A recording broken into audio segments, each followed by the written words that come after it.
We are back with more Common Knowledge, the only show. Only show? There's probably some other people who are looking at common Magic the Gathering cards and telling you whether they're pretty good in Pauper or not. But this is the only one hosted by me. Let's see our first card. It is Adventurer's Inn from Final Fantasy. It is a land that is also a town. And when this land enters, you gain 2 life. It taps for colorless. Town was a mechanic that was added in Final Fantasy. New mechanic for that, and some cards care about towns. Very few in Pauper. There's Town Greeter, which can pop lands or towns, or basic lands or towns back to your hand after you mill a bunch into your graveyard, and that's kind of cool.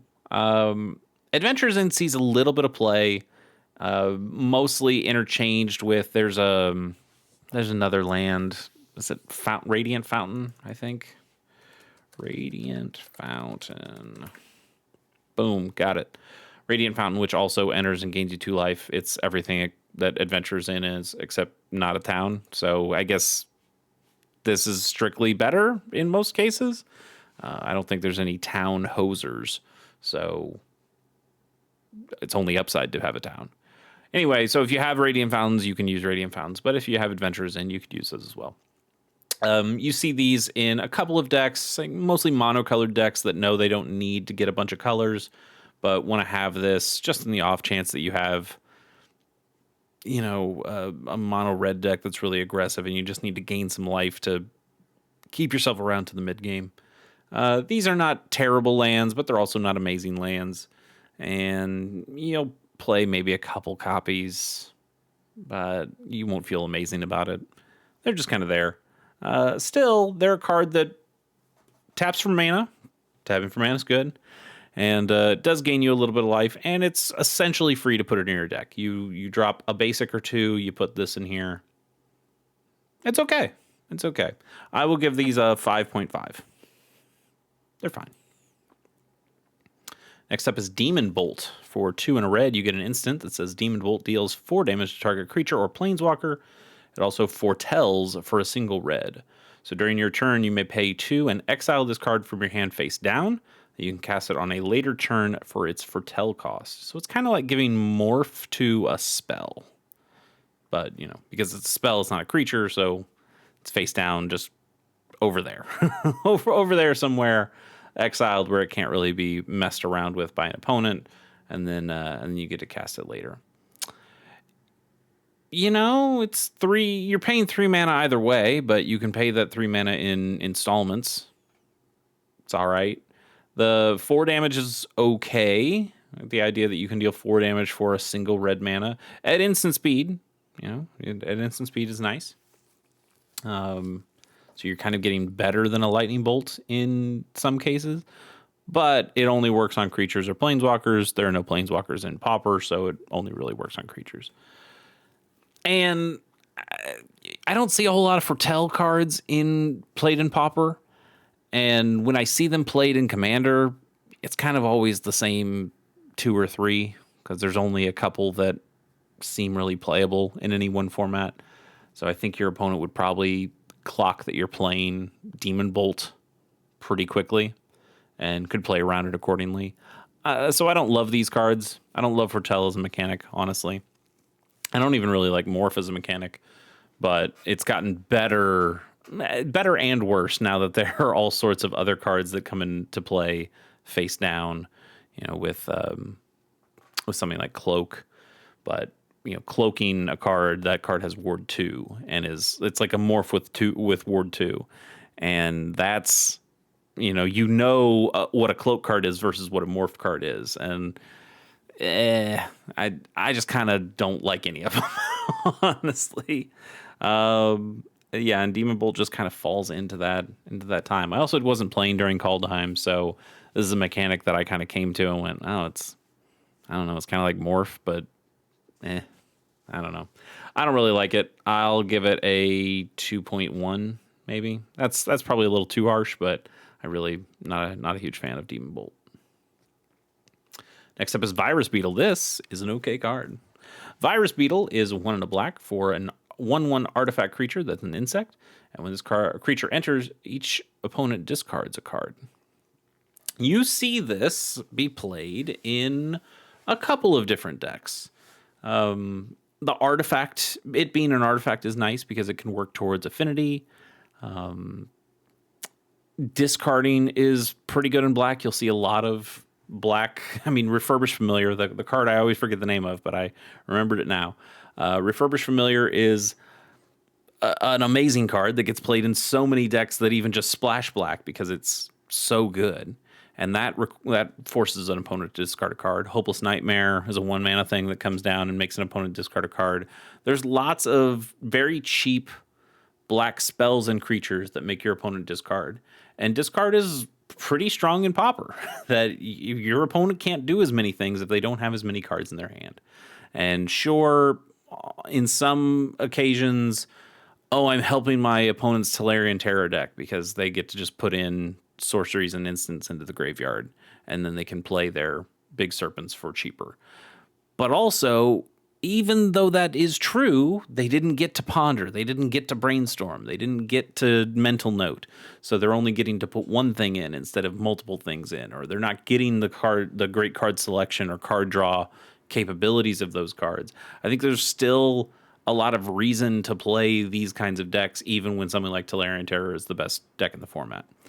Duress, that's another great black card that forces discards from your opponent. So you have to be in a... I think to play this, you want to be in a more specific discard theme, whereas something like Refurbished Familiar and Duress, those cards you play, and even Hopeless Nightmare to an extent, you play those normally or in lots of different kinds of decks. I think Virus Beetle becomes, I'm a discard deck. I'm a mono black discard deck, and then I play 4 Virus Beetles. Maybe that's the case. Virus Beetle's pretty good, originally from Kamigawa, and I like that one. But I actually really like the art in this Edge of Eternity's version too. So I've got a couple copies of this.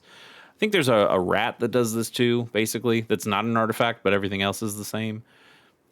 Rats can have some bigger synergy, so you might want to play the rat one over this one.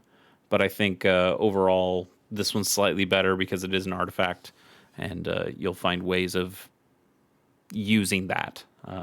You can use anything that sacrifices an artifact to sack this, because once it's on the field, it's already kind of done its job of making the opponent discard.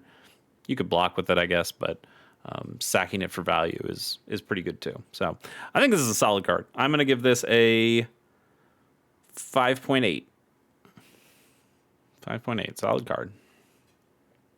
Next up is Impale for 2 and double black. It's a sorcery that says destroy target creature. Doesn't get cleaner than that, right? Let me just look up a little card for you. What? Am I? No, it's just not loading in. Like, what? Yeah. All right. Would you rather pay 4 mana for a sorcery that says destroy target creature, or pay 3 mana for an instant that says destroy target creature? It's a pretty easy choice, right? And also you don't play murder in in Pauper either, because there are so many better cards, better black kill spells than murder. Here, how about here's another one for you. Now this is uncommon, so we don't get to play it in Pauper, but this is 2 mana for a sorcery that says destroy target creature. Half the cost. Only 1 black pip. That's better too. So yeah, Impale's really bad. It does take out any creature. Sorcery speed's not great, and it costs way too much. This is a bad card. It's a good effect, but it's a bad card. So I think it's so unplayable considering all the other cards that go on top of it. I'll give it a 1.1. It's better than nothing, I guess, but only very slightly.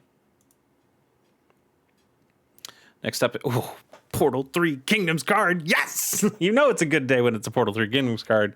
Shu Cavalry is 2 and a white for a 2/2 human soldier with horsemanship, which means this creature cannot be blocked except by creatures with horsemanship.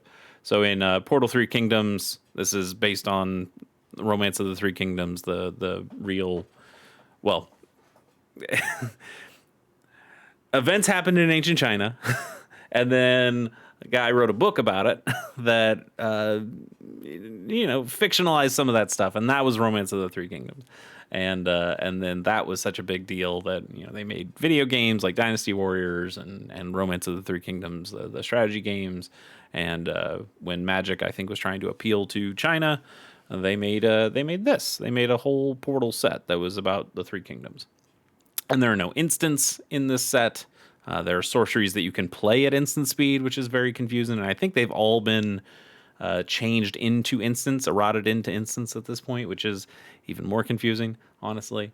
But because it's based on ancient China and real people and soldiers and stuff like that, you didn't have things that flew. There's no flying in this set, so they needed something that was kind of like flying, because flying is such an integral part of Magic and the way combat works. So they gave these creatures horsemanship instead, which functionally works like flying, but there's no real reach. There's no reach equivalent for horsemanship. So those creatures have to have horsemanship in the same way that flyers can block flyers. But then they never made any more horsemanship cards. That's not true. They've made like 2 horsemanship cards, right? There's like one in Doctor Who or something. Anyway, these guys are just functionally unblockable most of the time. 3 mana for an unblockable 2/2 is a bad deal.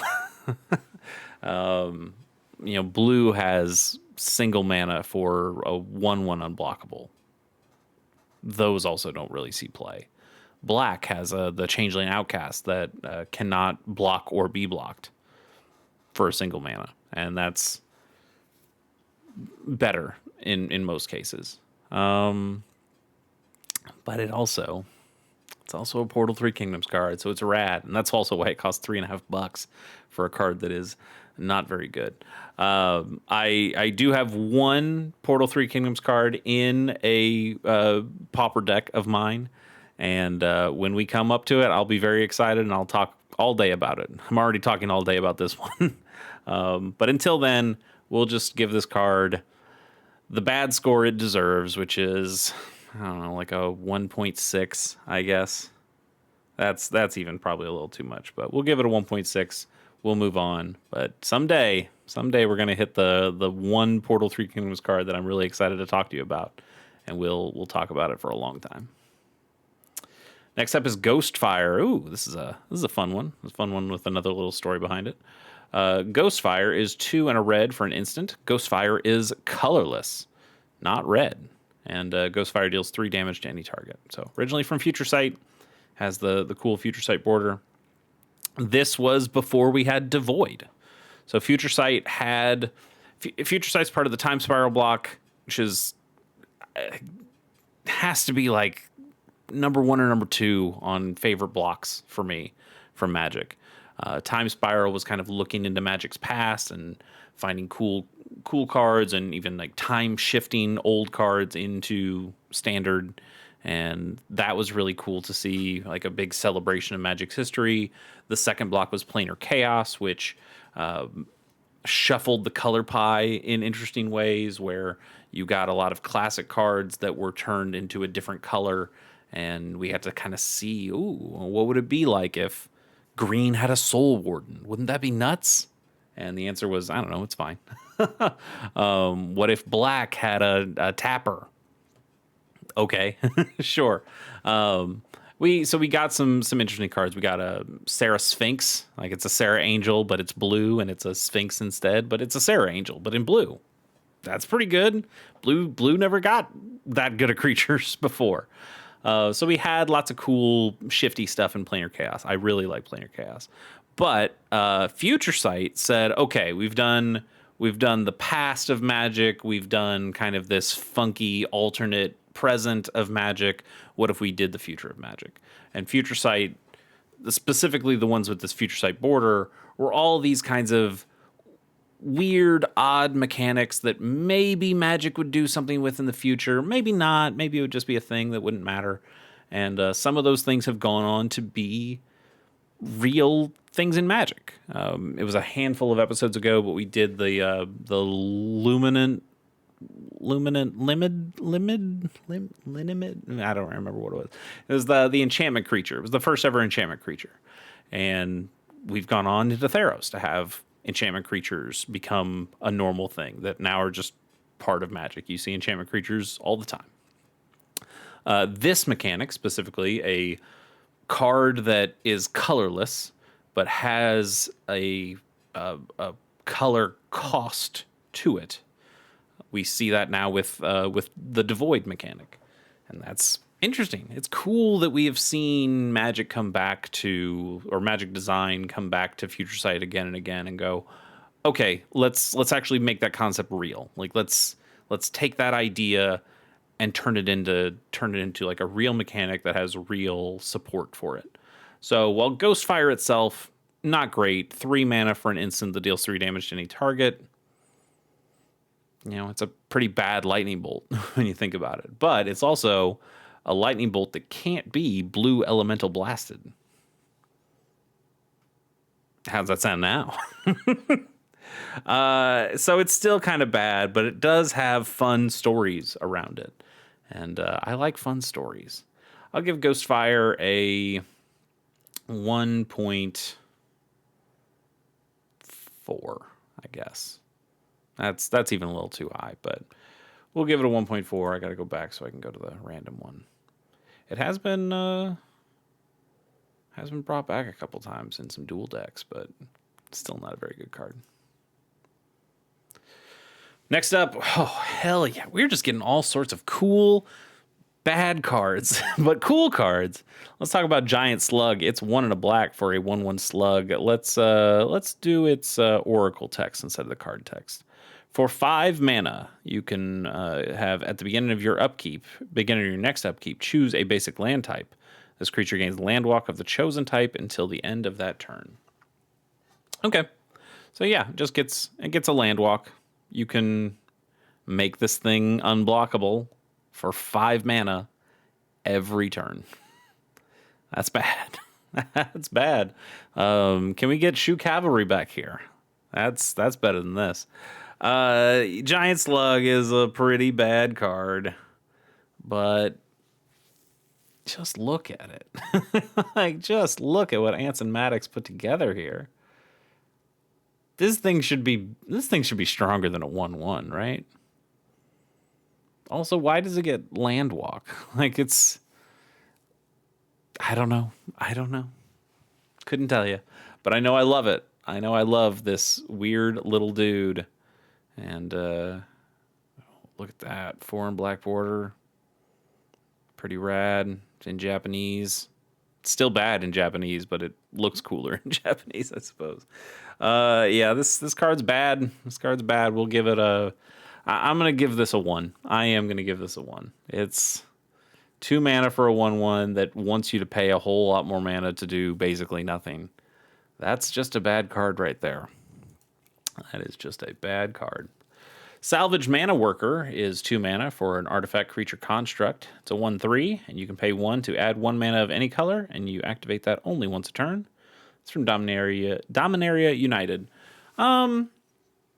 Okay, we've talked about Prophetic Prism before. We've talked about we had Energy Refractor not too long ago, which does kind of similar stuff. So this is a filter. Nice little color filter. I like that it's got a nice little butt on it. 1/3. That thing blocks a lot of stuff. So for 2 mana, you could play a Prophetic Prism, which draws you a card and then filters you a mana each turn. Or you can play a 1/3 that can filter that mana. It doesn't even tap to filter the mana like a Prophetic Prism does. But so as a creature, this thing could still swing in for damage, or you can still keep it up to block. I think it's fine. Urzatron decks don't really play this, though. And that's really the only place that it would be played that I can imagine. I think the card that you get from Prophetic Prism is just too good, or even just having an energy refractor that your opponent, that also draws you a card when it comes into play. But also non-creature artifacts are not going to be as targeted by your opponents as a creature might be. So playing this as a creature and then having your opponent blow it up, not because they really care about you filtering the mana, but care about being able to swing in, you lose the ability to filter because you wanted the creature. And I don't know if that's a trade-off that quite works. So I'm going to give this a 3. I still think it's pretty good, but I don't know that it has a home. Next up, Joven. Hell yeah. Hell yeah. Joven, one of the few legendary creatures at common rarity. We got more with Spider-Man. We got like an explosion of legendary creatures at common rarity. But before, it was like one guy from Modern Horizons 3 that was kind of bad. And Joven, and then he's got like a brother that's very similar, or not very similar, but a little bit similar to him. Also came from Homelands, and I think he's a legend too. Anyway, Joven is 3 and double red for a legendary 3/3 human rogue. You can pay red, red, red, and tap him to destroy target non-creature artifact. Hell yeah. Hell yeah. This card's bad. This card is bad, but also just look at this guy. This guy is so fucking cool. Oh, man. I mean, I was going to say he hoses affinity decks, but does he? Does he really? Because, he's only destroying non-creature ones. You're still paying 3 red mana to boot. So you gotta pretty much be in mono red to play this guy. He's legendary, so you can't even play multiple copies of him. Yeah, Joven's bad. Oh, Joven. What do you give Joven?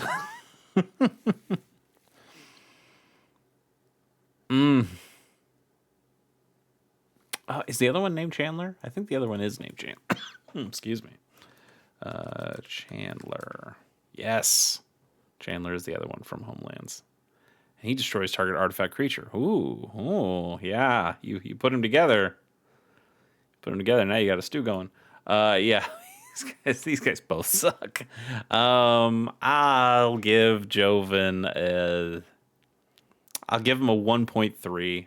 It's more than he deserves. But god damn it, Joven. I love you, buddy. Next up and last up is Guardian's Pledge for white. For 1 white, you get an instant that says white creatures you control get +2/+2 until end of turn. All right, so you're paying Glorious Anthem mana for a double Glorious Anthem, but only until the end of turn.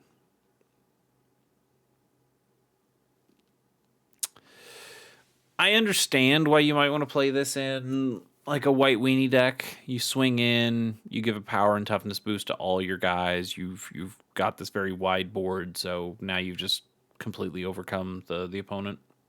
Okay.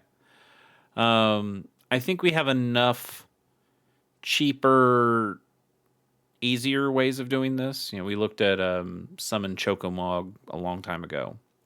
And this gives like a battle cry effect to all your creatures. And that happens for multiple turns, so you kind of get a little bit more value out of it. That being said, it exactly where it goes. It goes in very wide white weenie style decks. Soldiers decks, potentially. And it works. It works there. It'll get the job done. Is it the best one of these effects? Probably not. But it's okay. It's like a very serviceable card with a decent effect. I will give this a... I guess it's a 3.6. I'm not 100% sure about that one, but I think that's what we're going to give it. I am going to do one bonus card just for funsies. It's Ebony Charm. Ebony Charm is a single black mana for an instant. You get to choose one, either.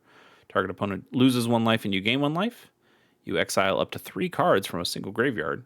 Target creature gains fear until end of turn. This is pretty good. This is all right. It was in a world champ deck, so obviously it was pretty good at one point. Charms are cool. Charms just having a lot of modality to them is pretty good. Target opponent losing 1 life and you gaining 1 life is kind of nothing. A 2-point life swing, for a single mana, that's okay, I guess, but I don't think you really want to burn a whole card on doing that. But it's an option, I guess. If your opponent's at 1, play this and just ping them, or gives you the little bit of life gain you might need at instant speed, I suppose. I wish it just said, well, no, I guess it wouldn't have done direct damage.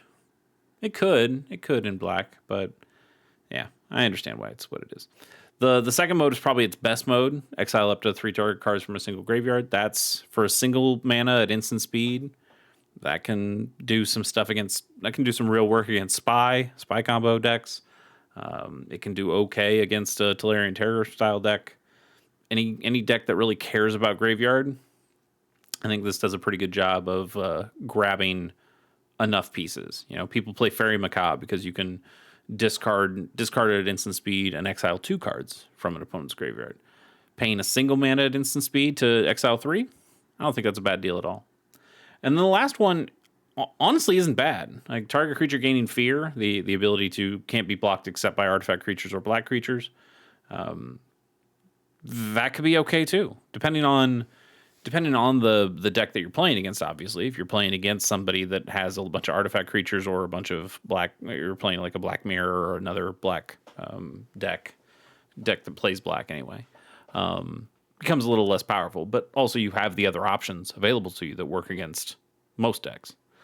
But if you're in a mono black sacrifice deck and your carrion feeder is huge, but you just can't break through, now you give it fear, it breaks through. Then I kind of like it. What do you want me to say? I think this is a pretty solid card, honestly. Ebony Charm. Who would have guessed? I will give this a